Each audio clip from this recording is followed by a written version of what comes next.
Hola, ¿qué tal? Bienvenidos a todos nuestros asociados y amigos a este nuevo martes ASAI. Bienvenidos a estas conversaciones que construyen país con nuestros asociados, que se les abre este espacio para que con su conocimiento estén aquí con todos ustedes.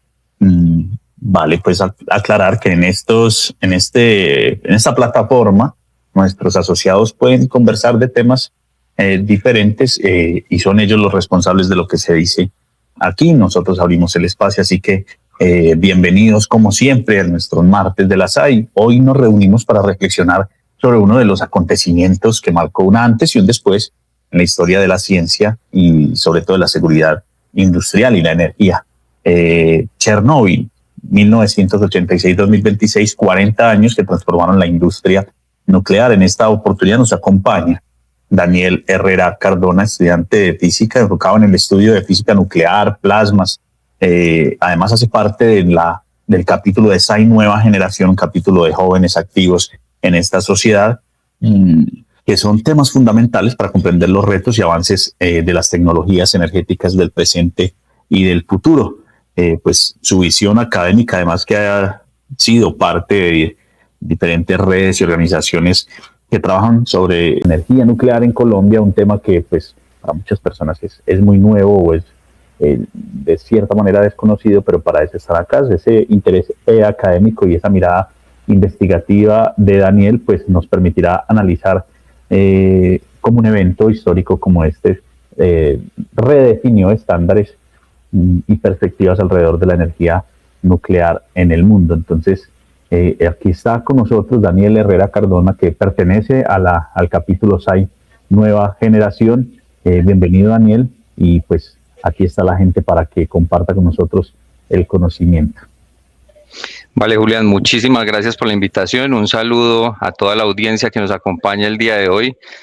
Muy agradecido por este espacio en la SAI, como miembro de la SAI, como investigador de temas nucleares, ya con casi 4 años de experiencia, sumergiéndome en diferentes temas, como tú bien mencionabas, participando en diferentes organizaciones que estudian el tema de la física nuclear y de plasma en Colombia, y que no solo lo estudian, sino que lo impulsan también, porque ahora pues estamos teniendo acontecimientos importantes en materia nuclear en nuestro país, y esto es gracias al esfuerzo de muchos académicos y muchas personas que se relacionan de una forma u otra con el sector nuclear, que nos ha permitido avanzar y pues poner todos estos temas de relieve con el fin de darlos a conocer al público. Y por supuesto la divulgación es una de estas pilares fundamentales, llevar información de calidad al público con el fin de que todos estemos bien informados, con fuentes confiables. Y específicamente hablando de temas nucleares, pues no es un secreto que es un tema que está llenísimo de mitos. Y el tema que vamos a tratar hoy es prácticamente la joya de la corona, la fuente original de la mayoría o de gran parte de los mitos nucleares contra los que las personas que nos dedicamos al sector pues luchamos todos los días con el fin de despejarlos, con el fin de que la población pues deje mucho el miedo a la energía nuclear. Este 26 de abril de 2026 pues se marca un hito muy importante, se cumplen 40 años del peor accidente nuclear de la historia, el accidente de la central nuclear de Chernobyl. Son 40 años, como bien titulé esta charla, que transformaron la era nuclear, y aún así son 40 años en los que no hemos podido tumbar la mayoría de los mitos remanentes que están en el imaginario público,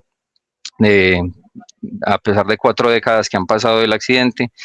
Y a pesar de los infinitos esfuerzos que han hecho las instituciones como el Organismo Internacional de Energía Atómica y como todos los programas nucleares en cada país, por desmitificar o desligar un programa nuclear actual de lo que fue pues Chernobyl. Entonces reviste gran importancia este aniversario porque pues seguimos honrando ese legado de muchas miles de personas que sacrificaron mucho en aquellos días, y pues también fueron víctimas a lo largo de los años, después del accidente, también de esta desinformación. Entonces, damos inicio.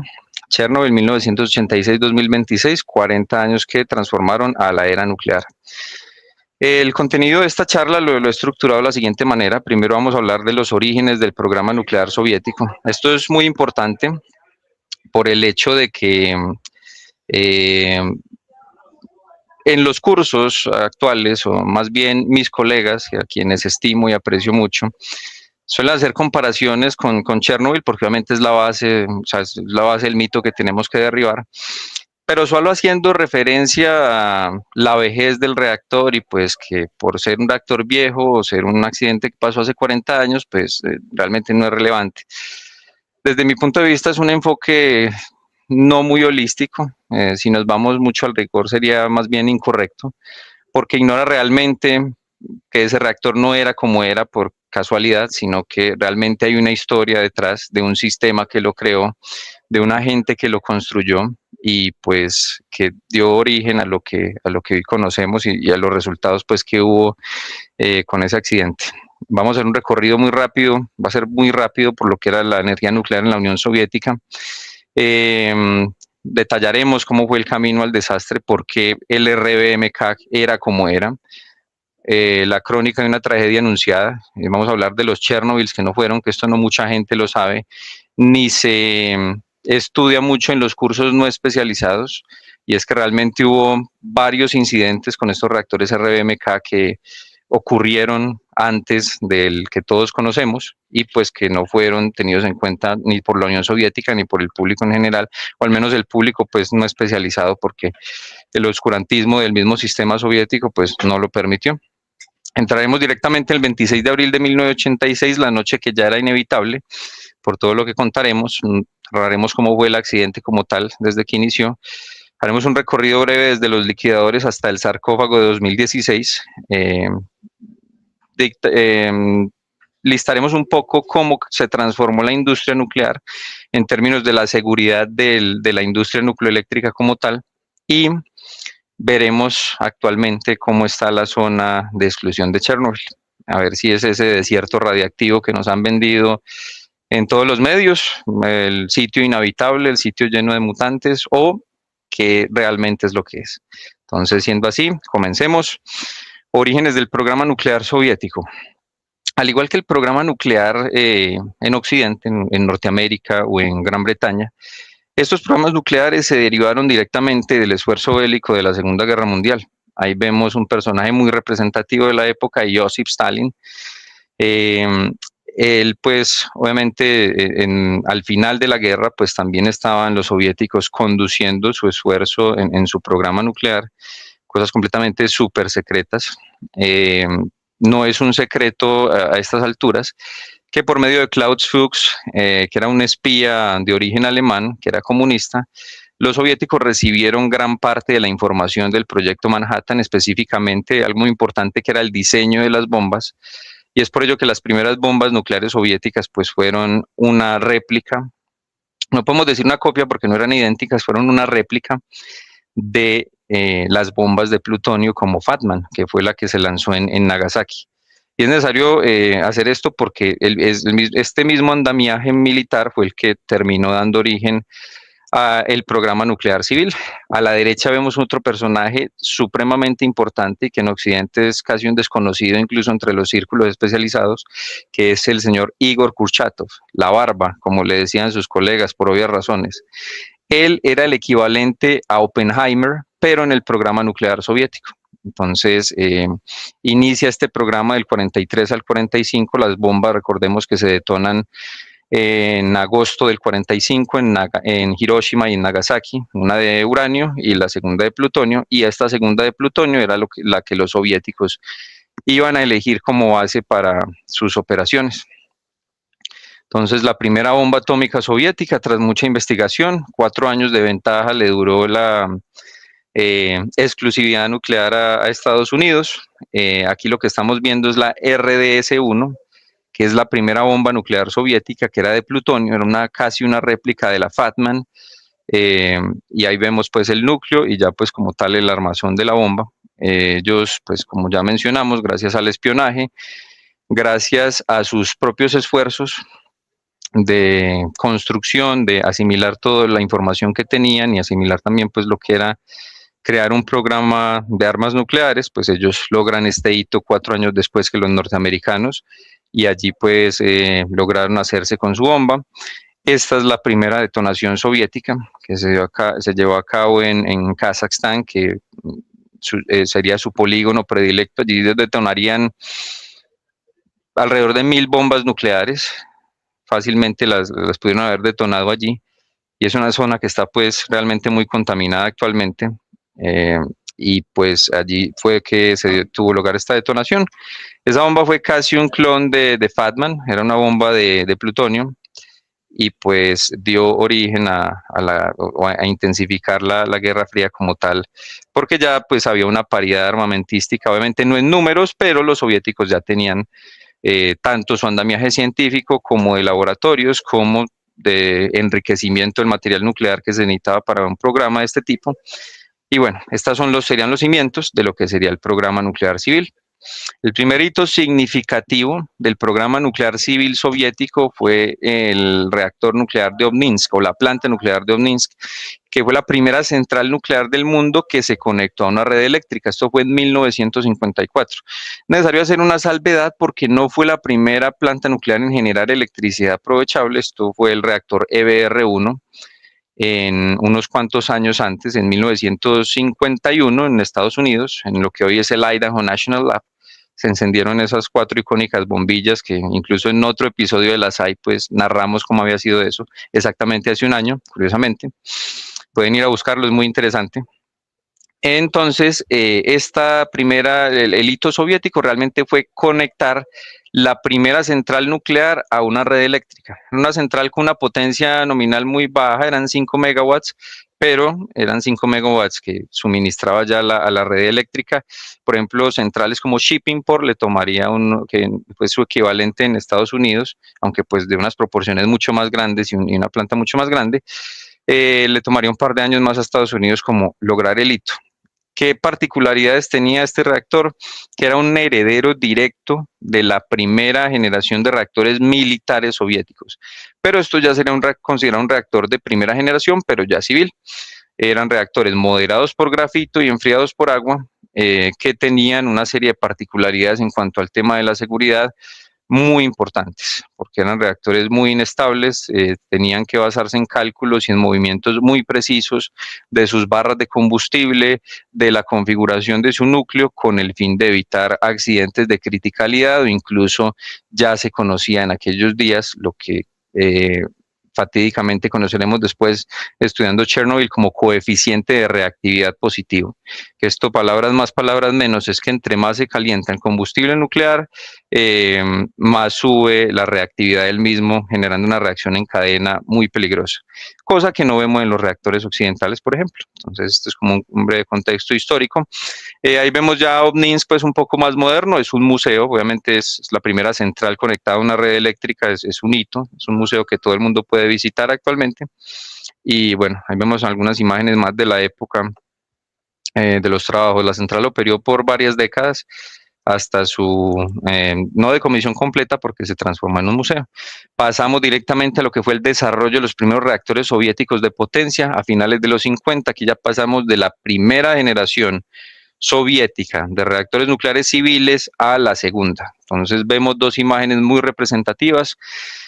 Una, para los más entendidos, será muy familiar, que es la vasija de contención de un reactor de agua a presión. Los soviéticos lo llamaban VVER, que es el equivalente a lo que en Occidente conocemos como un PWR, un Pressurized Water Reactor, un reactor de agua a presión. Y a la derecha vemos el ya familiar imagen, por todo lo que hemos conocido de Chernobyl muy seguramente, el modelo de los reactores de canales de alta potencia. La Unión Soviética siguió esta estructura dual por sus propias condiciones, por la propia forma en la que ellos hacían las cosas. Realmente los reactores de la derecha, donde vemos que están los operarios allí en estos muchos canales que hay, que es la estructura básica de los reactores RBMK, realmente los soviéticos se dieron cuenta obviamente del potencial de la energía nuclear para electrificar su país, y esto les permitió visionar o hacer una planificación energética con base a estos despliegues nucleares. Rápidamente, ¿de qué se dieron cuenta ellos? Que el tema de la seguridad lo podían manejar muy bien los reactores de agua a presión con estas grandes vasijas presurizadas, pero eran muy caros de construir. Poniéndoles un ejemplo, hasta los años 80, solo había una planta que tenía la capacidad de hacer las vasijas con los estándares de calidad necesarios para que pudieran garantizar esta operación de estos reactores de agua a presión. ¿Por qué existen estos señores de la derecha, los reactores de la derecha que terminaríamos conociendo como RBMK?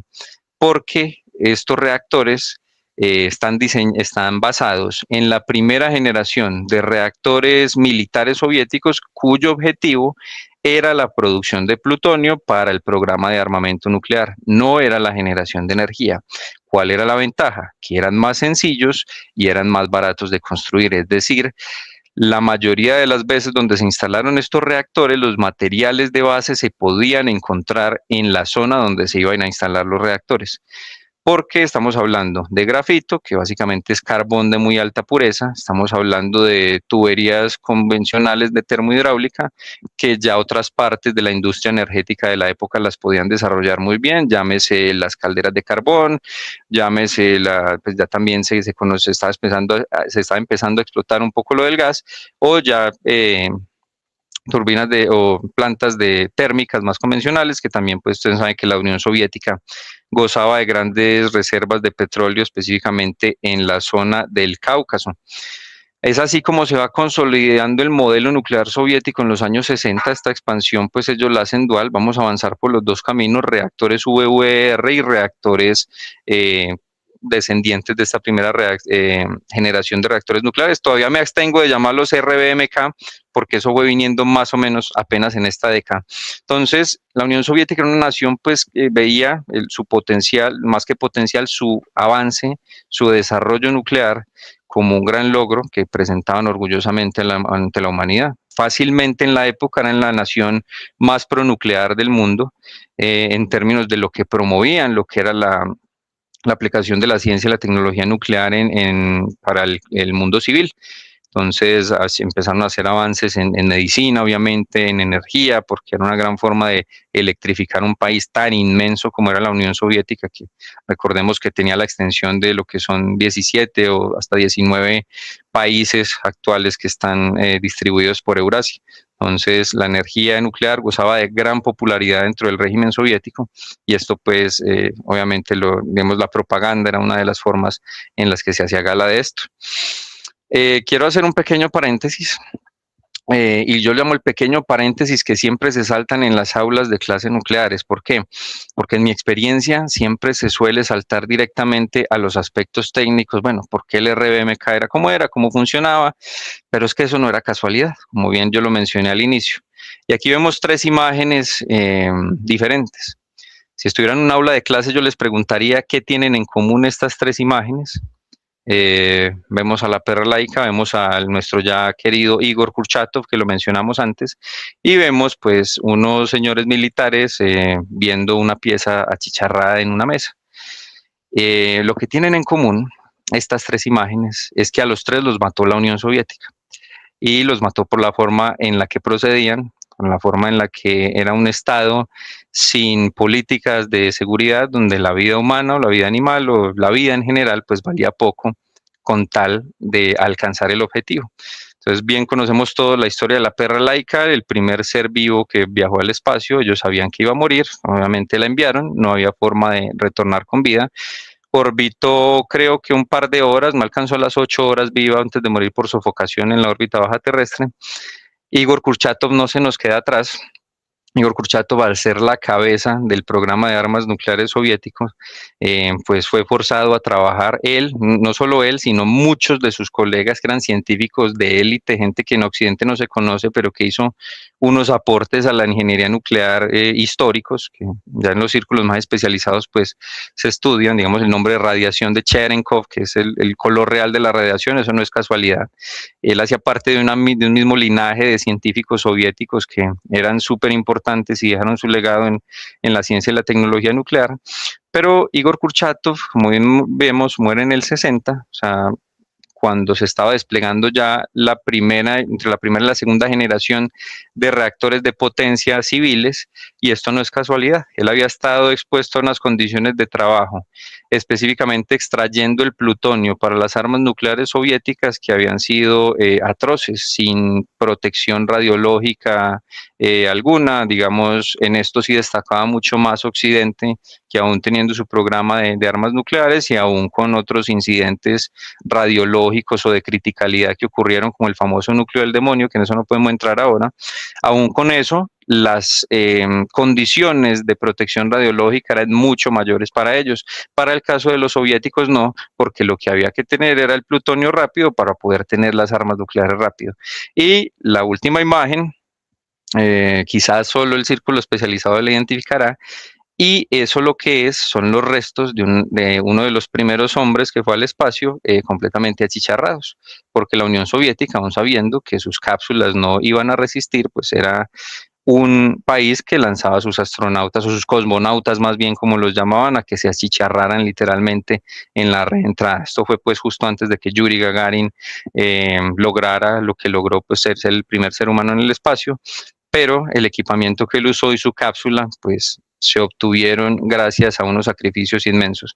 En este caso se exponen estos restos porque le respetaron la condición a la persona que fue en lugar de Yuri Gagarin, de que sus restos tenían que ser exhibidos porque pues él sabía el resultado final. Entonces, esto era la Unión Soviética, mis amigos, por si algunos pues no habían hecho memoria de cómo se procedía. Aquí hay otro paréntesis soviético, es una serie de pruebas nucleares que ellos hicieron eh, también en el marco de los años 50, esta específicamente fue en el 54, al mando del legendario general Igor Zhukov, y consistió en diferentes detonaciones nucleares, donde ellos hacían correr formaciones de tropas justo después de la detonación nuclear, con los equipos de protección mínimos. Esto con el fin de que ellos necesitaban saber si después de atacar una posición con un arma nuclear, pues era fácil invadirla o qué le ocurría a las tropas que iban a tomar esa posición. Entonces esto era la Unión Soviética en términos de cultura de la seguridad nuclear, de la protección radiológica, no solo de sus científicos, de sus hombres, y puse los otros dos ejemplos para dejar claro pues que así se trabajaba en todos los campos de vanguardia para ellos. Lo importante era conseguir el objetivo, el precio, sin importar si era la vida humana misma o cualquier otro tipo de vida, pues era lo que menos importaba para este régimen. Ya con este contexto, pues podemos tener ya una idea muy clara bajo qué condiciones es que se desarrolla un proyecto como el RBMK, bajo estas condiciones. Como ya lo mencionamos, ya lo adelantamos anteriormente, estos reactores RBMK son las siglas en ruso de Reactor Bosnoy Mosnoshty Kanalny, reactor de canales de alta potencia, por su estructura moderada por grafito, donde circulan también canales de agua y entre otros canales también están las barras de control y el combustible nuclear. Tiene una particularidad y es que el uranio que ellos usaban era de mucho más bajo enriquecimiento que el que ya se generalizó en la industria, que oscila entre el 3.5 y el 4.5%. El de ellos era más o menos entre el 1.5 y 1.8% de enriquecimiento. Esto trae unas ventajas importantes porque el enriquecimiento del uranio es un proceso muy complejo, que en muy pocos países, aun cuando hace 80 años iniciaron estos programas nucleares, muy pocos países lo dominan aún. Por eso el monopolio, o bueno, ya no es tanto un monopolio, pero sí hay ciertos países que concentran ventajas con respecto a la cadena de suministro de combustible nuclear, porque el enriquecimiento es una tecnología compleja. Entonces, este tipo de reactores de primera generación, basado en la primera generación de reactores militares, cuyo objetivo era transmutar el uranio en plutonio, que es el combustible perfecto de las armas nucleares, como ya lo vimos, se enfocaban directamente en eso, en generar esas condiciones de transmutación, pero pues su uso, como ya lo vimos, la necesidad soviética de tener reactores baratos, de aprovechar la energía nuclear de forma barata con el fin de seguir electrificando el país, pues llevó a que en las zonas donde no se podían desplegar los reactores de agua a presión, pues se construyeran estos reactores tipo RBMK con los materiales que había en las mismas zonas. Esa era la gran ventaja del RBMK, era un ahorro de costos y un acortamiento de las cadenas de suministro que permitía que ellos fabricaran más y más centrales cada año. Los padres del RBMK, vemos tres figuras, yo diría que incluso legendarias, a pesar pues de que el régimen al que pertenecieron pues y su propio actuar dentro del régimen pues mancha su nombre. Anatoly Alexandrov, director del Instituto Kurchatov, casi que uno de los herederos de Kurchatov, Nikolai Antonovich Dolezhol, que era arquitecto de gran parte de lo que fue la planificación y el despliegue del programa nuclear soviético, y un personaje muy importante, que es el señor que está ahí muy envejecido, digo envejecido, la persona de gafas pues que está a la izquierda, era Savily Feinberg. Y esto no es casualidad porque él, al igual que nuestro amigo Kurchatov, que acá están los dos juntos, acá está con la barba, bueno, todos dos tenían barba, pero bueno, ustedes saben que la barba más famosa en el mundo nuclear soviético era Kurchatov, ya lo hablamos. Ellos trabajaron bajo esas mismas condiciones de exposición al plutonio, lo cual les causó pues unas muertes tempranas. Savily Moiseyevich Feinberg era muy importante porque él fue quien fue capaz de escalar este diseño, hacer ese paso de los diseños militares especializados en transmutar uranio en plutonio a diseños que ya tuvieron una capacidad de aprovechamiento muchísimo mayor de lo que era el calor de esas reacciones nucleares para generar electricidad. En esa escala pues fue bastante grande, como bien lo vimos. Omninsk era un reactor de digamos, el diámetro de lo que vemos de ese foso, que es esa tapa, que es el escudo biológico de los reactores, pues obviamente hemos visto cómo ha escalado en tamaño ya en los RBMK, en las otras imágenes que he presentado, por ejemplo, como acá, ahí vemos pues la comparativa de lo que son las personas con respecto a lo que es el reactor. Esa es la parte superior del reactor, pero hay varios pisos de profundidad, que es donde está pues el combustible, está el moderador. Ahí vemos solo el escudo biológico que permite pues trabajar sobre él. Entonces, esta persona hace el diseño, hace la escala, se da cuenta desde muy temprano que una máquina tan compleja y con la capacidad analógica computacional de la Unión Soviética iba a ser muy difícil de manejar. Iba a ser difícil de manejar para los humanos y por lo tanto se inicia el diseño de las primeras computadoras analógicas aún que podían contribuir en ese tipo de control. Ya se había identificado desde la época de los reactores de producción de plutonio militares que estos reactores desarrollaban este fenómeno que escuetamente mencionamos al principio, que era el coeficiente de reactividad positivo. Es decir, en términos muy sencillos, porque la neutrónica es una ciencia por la que no puedo pasar muy escuetamente tampoco, por el hecho de que, digamos, es muy importante comprender esto. Son reacciones, digamos, complejas lo que se da en el núcleo de este tipo de reactores, pero básicamente cuando se formaban burbujas de vapor, esas burbujas creaban un vacío y en ese vacío, por las condiciones internas del núcleo del reactor RBMK, se podía calentar el combustible y este sobrecalentamiento, en lugar de los reactores de agua a presión, por ejemplo, que disminuye la reactividad del combustible, o sea, interrumpe la reacción en cadena, este sobrecalentamiento, antes la estimula. Y más el grafito, que era el moderador que ellos usaban, que requería unas grandes masas de grafito en estos canales que ustedes ven, contribuía también a esta reacción en cadena. Esto ya lo sabía Feinberg, sin embargo, pues logró hacer una escalación más o menos sostenible de estos diseños, pero esos diseños, por la mentalidad soviética, que era importante, era estratégico para ellos seguir produciendo plutonio, conservaban esa capacidad por si las moscas ya estaban optimizados para producir electricidad más que plutonio, pero la capacidad seguía estando remanente y eso llevaba a otros cambios de diseño importantes que tendrían unas repercusiones catastróficas. El diseño canalizado del RBMK, ya vimos, reactor de canales de alta potencia, básicamente aquí vemos el núcleo del reactor, por ahí circula el agua por esos canales, se insertan también las barras de control, la parte gris es grafito, que es el moderador, o sea, lo que ralentiza los neutrones, para que se generen las reacciones en cadena. Básicamente 2 bombas gigantescas hacían fluir el agua por esos canales y el agua pues se sobrecalentaba, subía, se transformaba en vapor y el vapor movía la turbina y a través de un ciclo cerrado pues se recuperaba el agua y bueno, ya como funciona cualquier central térmica actualmente. Esta era la idea detrás de los RMK con los pecados originales que ya mencionamos por el tipo de reactor en el que ellos estaban.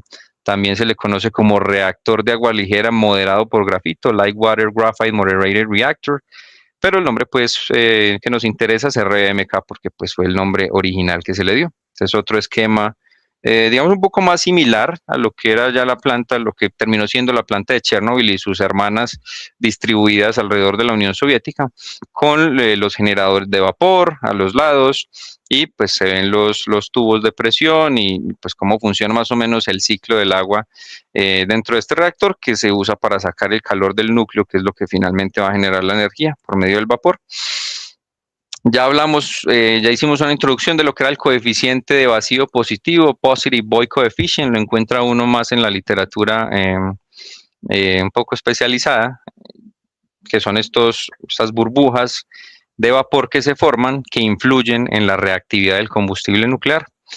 Ahí vemos un poco más como un acercamiento de lo que, bueno, vemos una sección transversal de lo que era el núcleo, como tal, con sus respectivas escudos biológicos, los canales donde estaba el agua, los separadores de vapor y la estructura más o menos del reactor. Como vemos, no había un edificio de contención en ese reactor, no fue concebido de esa forma, en parte porque el edificio de contención es supremamente caro hacerlo con los estándares que tiene la industria nuclear.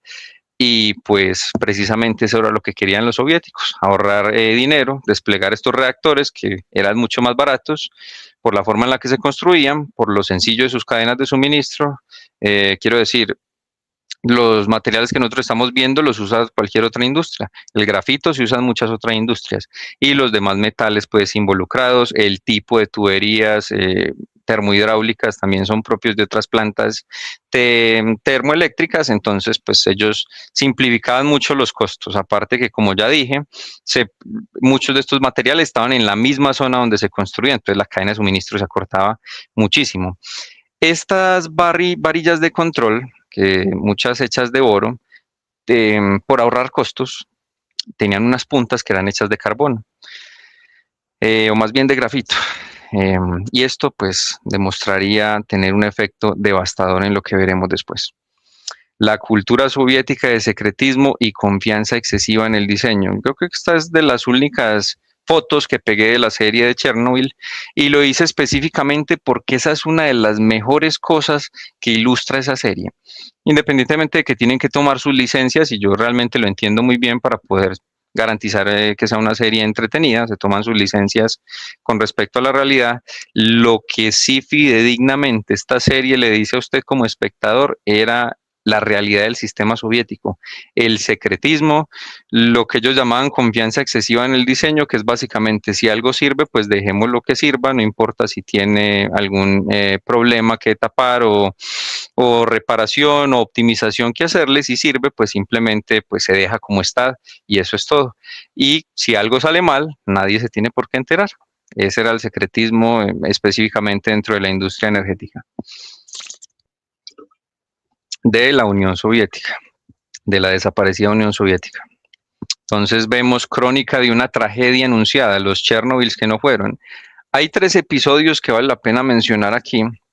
El primero, bueno, también mencionar que a partir de los 60, pues, y Feinberg murió sin ver desplegados sus primeros RBMK, y él era una de las personas, pues, que trató en la mayor parte de lo posible modificar el diseño y dotarlo de la seguridad necesaria para que pudiese al menos parchar los defectos que tenían estos reactores por el tipo de diseño moderado por grafito y las configuraciones del núcleo que tenían. Lo que pasa es que él murió antes de que la primera planta de este tipo, que fue la planta de Leningrado, hoy en día San Petersburgo, se entrara en funcionamiento, entrara en criticalidad.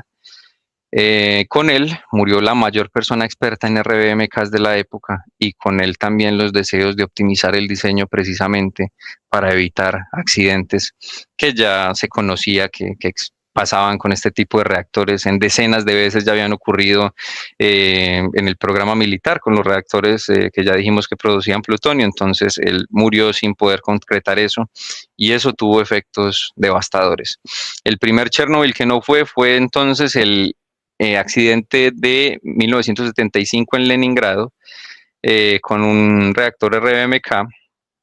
Uno de los canales de combustible se rompió y pues estaba generando un aumento de potencia desmesurado, específicamente un sobrecalentamiento en esa zona que hizo que se derritiera el canal de combustible y pues hubo que retirar ese canal de combustible eventualmente. Se hicieron todas las anotaciones, los científicos y los ingenieros soviéticos que conocían los riesgos de estos reactores, hicieron todas las recomendaciones que pudieron. Lo que hizo la Unión Soviética es retirar el canal de combustible, reemplazar, disminuir la potencia de operación del reactor y aquí no ha pasado nada. Archivada la investigación. Problemas recurrentes en los RBMK durante los años 70 y 80. Tuvimos ya este primer casi Chernobyl en Leningrado por ese problema del combustible. Por las subidas de potencia tan repentinas que habían, se sabía que uno de los casos que podía ocurrir eran estas explosiones de vapor repentinas de muy altísima potencia. Vemos ya una chimenea muy familiar para los que estén relacionados con imágenes de Chernobyl, pero esta no es Chernobyl, esta es la planta nuclear de Smolensk. Esta planta operó mucho más tiempo que la de Chernobyl, pero tuvo un accidente que fue casi prácticamente idéntico al de Leningrado, por las mismas razones, los problemas del coeficiente de reactividad positivo, cuando se creaban estas burbujas de vapor y no se lograban refrigerar, no se lograban reemplazar con agua líquida a la velocidad requerida, el canal de combustible se derretía y pasaban este tipo de cosas. Fue otro accidente que vale la pena mencionar. La planta nuclear de Chernobyl pues era bastante nueva cuando ocurrió el suceso para 1986, pero antes de 1986, en el 83, otro accidente de esa misma naturaleza. De hecho, ahí vemos cómo están retirando los canales. Una particularidad que a la vez es una ventaja, hay que decirlo, es que estos reactores eran recargados mientras funcionaban, o sea, el reactor no había que apagarlo como un reactor de agua a presión se hace para cambiarle el combustible cada 18 o 24 meses, sino que estos reactores se podían recargar, se les podía cambiar el elemento combustible mientras estaban en funcionamiento, igual que pasa con reactores CANDU canadienses, por ejemplo, pero pues guardando obviamente las diferencias. A la unidad número 1 le pasó exactamente lo mismo con un canal de combustible, a la soviética hicieron lo mismo, saquen el canal, redujeron la potencia, se llamaban RBMK 1000 porque la potencia nominal eran 1000 megawatts eléctricos que generaban. Entonces esa unidad número 1 pasó de 1000 megawatts a 800 megawatts, le redujeron la potencia un 20%, a la gente no se le dijo nada, obviamente hubo una liberación de radiación por esas chimeneas que tenían la función de refrigerar, se expuso a Pripyat, que ya era pues la ciudad que se construyó para servir o sea, básicamente la ciudad se construyó alrededor o no alrededor, pero sí en función de esa planta nuclear que era inmensa, que tenía 4 unidades, y a la gente ya se le había expuesto a radiación que hoy, para los estándares actuales, pues no sería aceptable en las condiciones de operación, por ejemplo, en Occidente. Pero ya había ocurrido un accidente antes en Chernobyl. Vladimir Ilich Lenin Nuclear Power Plant, que era el nombre oficial, el nombre internacional de la planta. O sea, la planta no se llamaba Chernobyl, sino planta Vladimir Ilich Lenin. Ahí vemos ya como los preparativos cuando la estaban construyendo. Alrededor está pues el río Pripyat, que iba a ser su fuente principal de refrigerante. Y aquí está pues los preparativos del terreno, unas fotos que son un poco escasas y no lo niego, un poco difícil de encontrar, que fue lo de la construcción de la central. Este complejo es inmenso, tiene varios kilómetros cuadrados de área y se construyó para albergar 4 de estas unidades. Se eligió el modelo RBMK y pues con ese se procedió. tenía incluso su propio ferrocarril dentro de la planta, incluso pues la estructura se conserva porque sirvió después del accidente. Y aquí vemos algunas imágenes de lo que fue la construcción. Ahora sí pasamos, 26 de abril de 1986, la noche que ya era inevitable. Ya vimos que esto era una crónica de un desastre denunciado por todo lo que pasaba con esos reactores RBMK y por el hecho de que la burocracia soviética hiciera caso omiso a los consejos de sus propios científicos, de sus propios ingenieros. 26 de abril de 1986 a la 1:25 de la mañana, en realidad se empieza a conducir una prueba que consistía en algo muy sencillo, que era verificar si bajando la potencia del reactor, eh, la inercia de la turbina que estaba generando electricidad era capaz de generar electricidad auxiliar con esa inercia que ya llevaba de cuando el reactor tenía más potencia, con el fin de mantener los sistemas auxiliares por lo menos unos 20 minutos hasta que hubiera alguna fuente externa que pudiera suministrar la energía a estos sistemas. La prueba la hicieron más por órdenes burocráticas, órdenes políticas, que ya se habían emitido de que la prueba se tenía que hacer específicamente tal día. Hubo una serie de que quizás son hechos muy famosos, por ejemplo, cambio de turno por una, digamos, el turno que entregó la planta en la noche, ya la planta estaba bajando de potencia. Otra de las particularidades de los RBMK y de este tipo de reactores es que a medida que se baja la potencia, se hacen más inestables los núcleos. Él siempre tenía que operar más o menos a unos 600 megawatts, que era la potencia más segura de operación, entre 600 y 800 megawatts, pero la prueba consistía precisamente en eso. Si la inercia que ya llevaba la turbina al bajar la potencia del reactor era capaz de suministrar seguridad auxiliar. Desconectaron todos los sistemas de seguridad analógicos, pero los tenían, todo hay que decirlo, para llevar la prueba, porque obviamente al bajarle la potencia, el mismo reactor solo o sus sistemas lo iban a evitar que esto pasara. Pero ellos desconectaron esos sistemas porque así lo mandaba la prueba, yendo en contra de los manuales, pero pues también teniendo en cuenta el tipo de mentalidad soviética. O sea, si algo le pasaba a la planta, pues simplemente querían esos datos para revisar si se podía generar esa potencia auxiliar básicamente. Aquí vemos una gráfica que nos dice exactamente lo que pasó, o al menos la cronología del desastre desde el punto de vista analógico de las máquinas que estaban registrando el suceso. Entonces aquí vemos entre el 25 de abril y el 26 de abril de 1986 cómo va bajando la potencia del reactor nominalmente. Aquí donde se produce esta zona de estabilidad en los 1600 megawatts, estos ya no son eléctricos sino térmicos, o sea de calor, no eléctricos.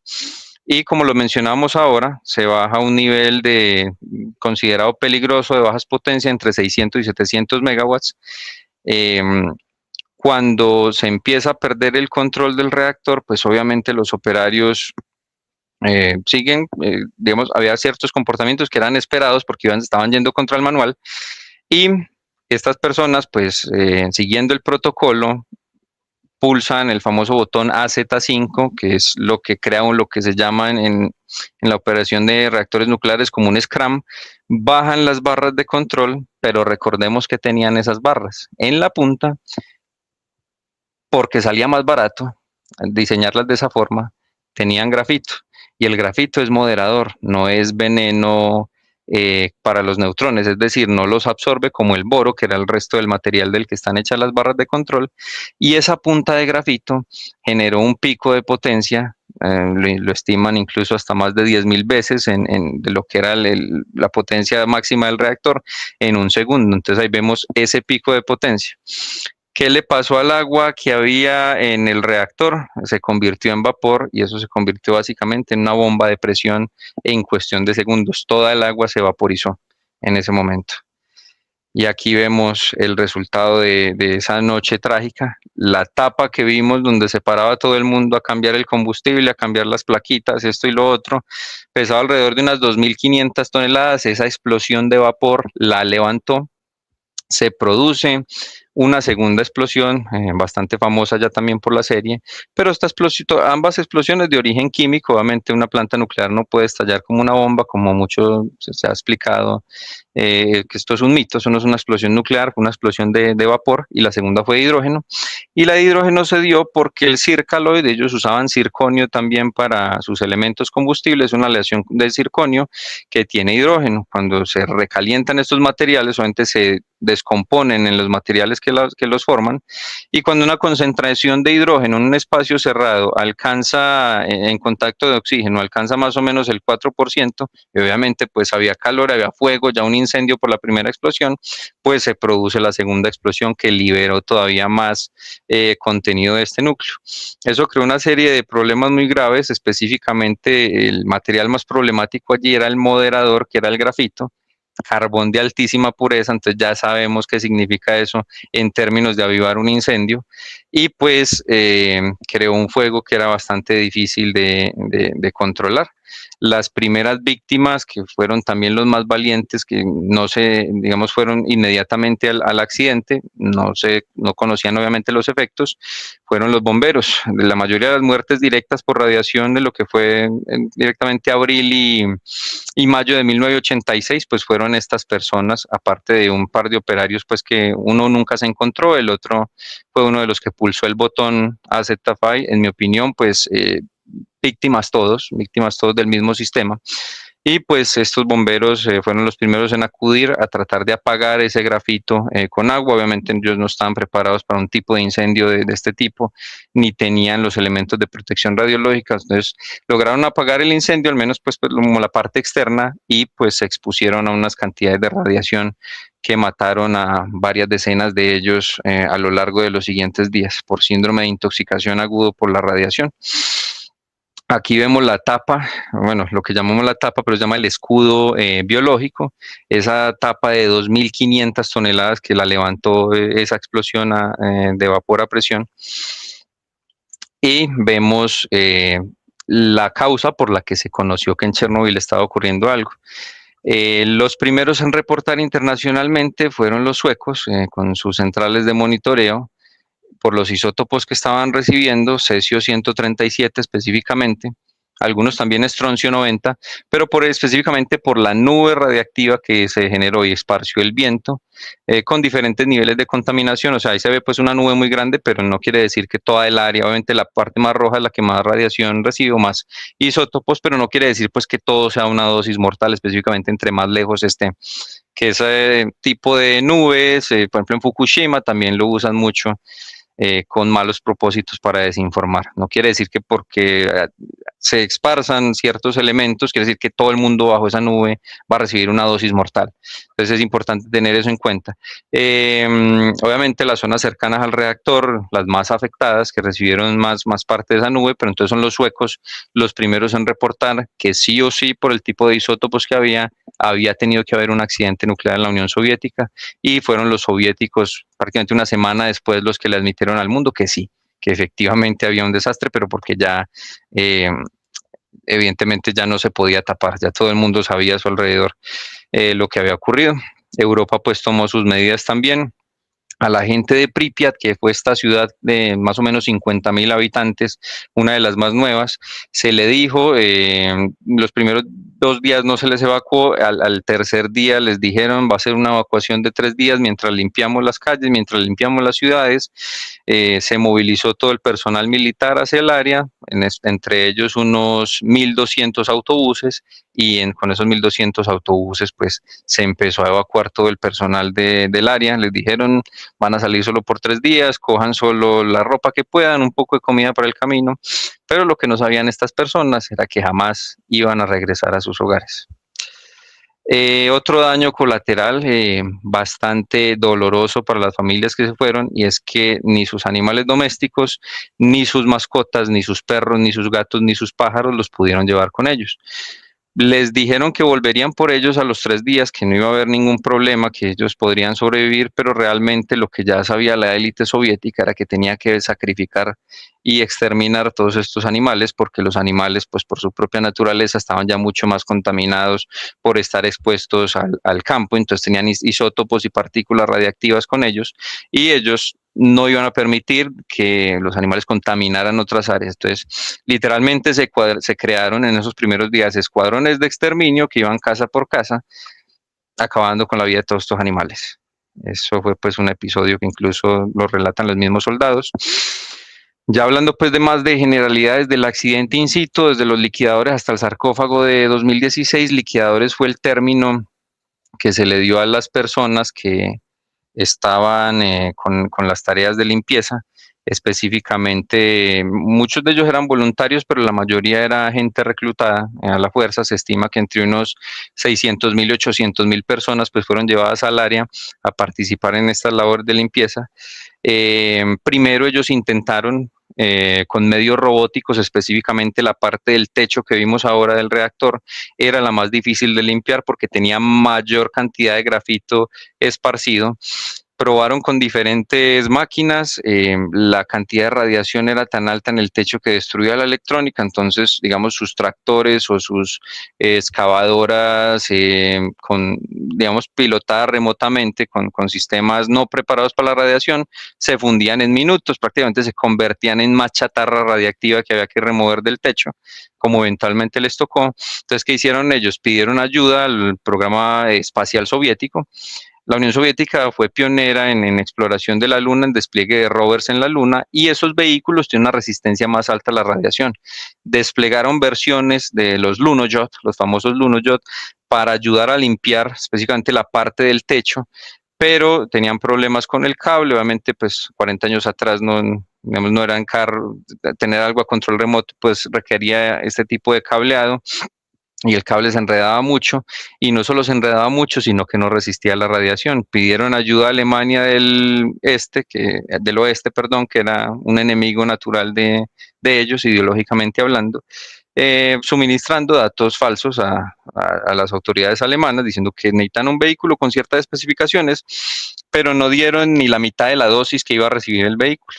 El vehículo que se traje en el famoso Joker de Alemania trabajó 10 horas y sus circuitos se fundieron. Entonces, ¿qué les tocó hacer? Eh, Forzar o persuadir a ciertos voluntarios de que se apropiaran de esas labores de limpieza. Específicamente me voy a centrar en el techo, pero obviamente pues toda el área circundante hubo que limpiarla, pero el techo era lo que más yo riesgo suponía para las personas que participaron. Los llamaron liquidadores porque, bueno, en la terminología rusa, pues la gente que limpia, la gente que despeja, la gente que liquida en definitiva. Algunos incluso los llamaban robots biológicos porque pues hacían estas tareas. El general Nikolai Tarakanov del ejército ruso hizo un cálculo de servilleta con un puñado de científicos que tenía, y se dieron cuenta que específicamente en el área del techo, que era básicamente la tarea de ellos era recoger todos los fragmentos radiactivos y lanzarlos al núcleo de nuevo, y se dieron cuenta que persona que subiese allá con la protección mínima podía trabajar solo, turnos de 90 segundos, y ya había recibido en esos 90 segundos la dosis radiactiva de por vida. Y hubo gente que hizo varios turnos de esos. La protección era sumamente incipiente, delantales de plomos y mucho máscaras que tenían más un diseño militar para protegerse de agentes químicos que de partículas nucleares, por ejemplo. Entonces ellos improvisaron, usaron planchas de plomo en sus pies para proteger sus pies de la radiación, lo que llamaron eufemísticamente cocas de huevos, que era una especie de protección testicular para obviamente no exponer sus gónadas excesivamente a dosis radiactivas que pudieran dejarlos estériles, que esto obviamente pasa, bien se conoce, y estas personas pues valientemente hicieron esta tarea que pudiera parecer suicida. Curiosamente, la mayoría de los liquidadores están vivos, muchos fueron estrictos con el tiempo.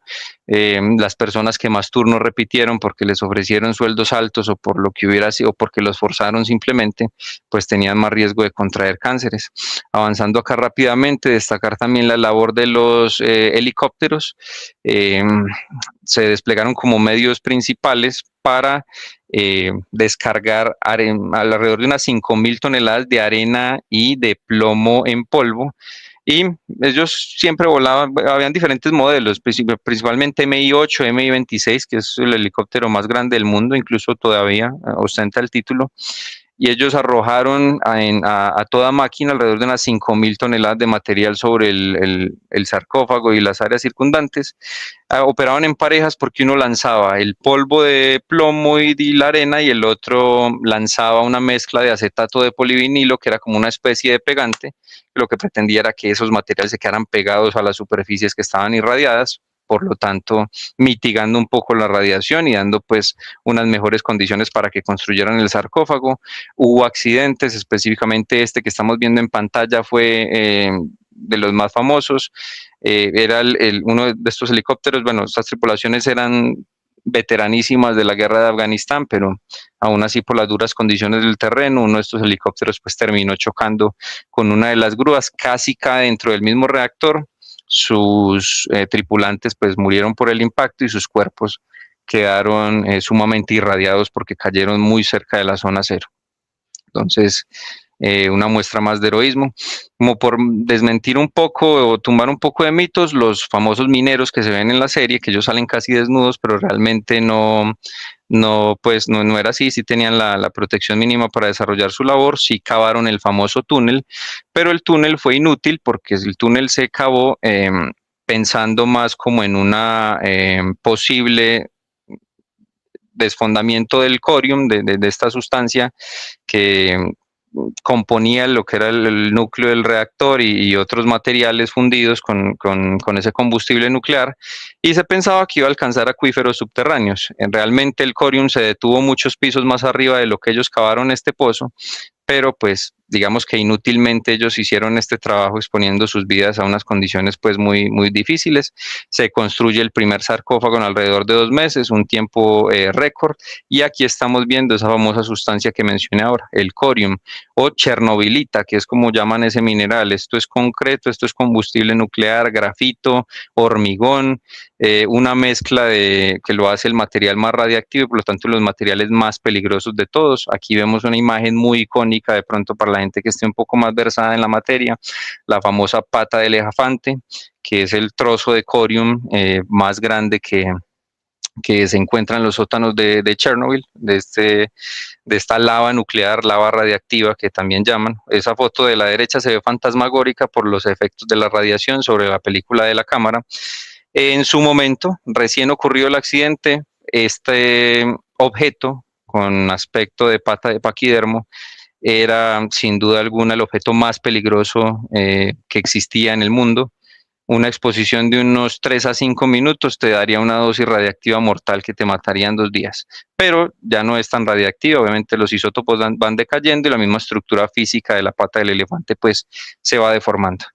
Este fue pues el aspecto final del sarcófago. Algo que la gente no sabe o suele omitir, y es que los reactores gemelos al reactor número 4 siguieron operando. El primero se decomisionó en el 94, hasta el 2003 produjeron electricidad los últimos dos y ya se decomisionaron para cumplir con unos acuerdos que había hecho Ucrania. Este es el aspecto del sarcófago nuevo. Aquí unas fotos de la construcción, una foto del sarcófago terminado, así luce el sarcófago por dentro, el que aísla. Ahí vemos pues el sarcófago viejo, o sea, literalmente la estructura móvil más pesada del mundo, pesa unas 36.000 toneladas creo, y la construyeron adyacentemente al sarcófago, al reactor número 4 con el fin de cubrirla por medio de rieles, la desplazaron.